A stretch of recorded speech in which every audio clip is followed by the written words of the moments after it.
Hey everyone, Technomentary here. In today's video, I'm going to show you how to fix your iPhone 17 not turning on. You want to follow these steps to fix it.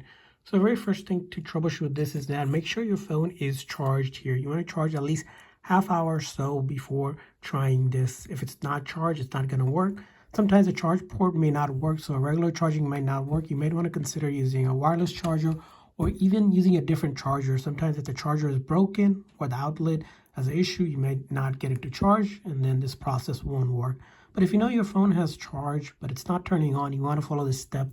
You can also do this while you're plugged in. Basically, you're going to press and release volume up, volume down, and then hold down this big side button until the Apple logo appears. Once you see the Apple logo, you'll let go of that side button, and that should fix it. So I'm going to show you how that's done. So I'm going to quickly press and release volume up, volume down, and then I hold down this big side button. You're going to keep on holding about 15-20 seconds or until you see the Apple logo appear, whichever comes first. So here, as you can see here, I'm holding. I'm just going to wait until I see the Apple logo before I let go. And then finally, I let go of that side button once I saw the Apple logo. Took about 15 or 20 seconds or so, but this method will work. Again, first thing is troubleshooting is making sure your phone is charged either through wire charge or through a wireless charger. And then finally, doing this method. Now, you may need to do the method a few times.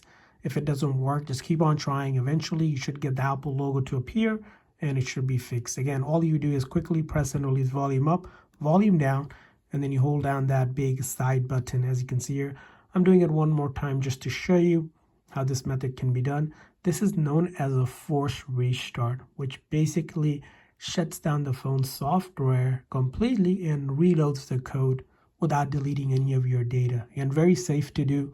And if you're still having the issue, it's not turning on, just keep on trying. And while you're at it, make sure the phone is charged enough. So I hope this video was helpful. So please consider hitting the like and subscribe button for more tips and tricks. We'll see you guys next time.